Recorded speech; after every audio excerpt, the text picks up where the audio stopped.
আমার নাম সম্রাট।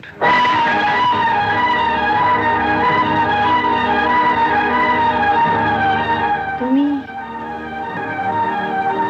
তুমি সম্রাট? হ্যাঁ, আমি সেই সম্রাট যাকে ধরার জন্য আপনার ছেলে এই গ্রামে এসছে। আপনার ছেলে কোথায়? ও এইমাত্র থানায় গেল।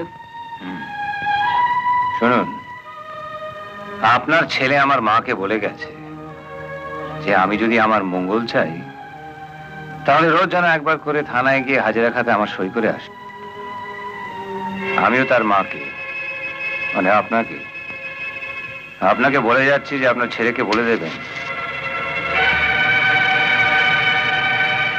যে ওই হাজিরা খাতায় সই করার অভ্যেসটা আমার ছেলেবেলা থেকেই নেই। কি বুঝলেন?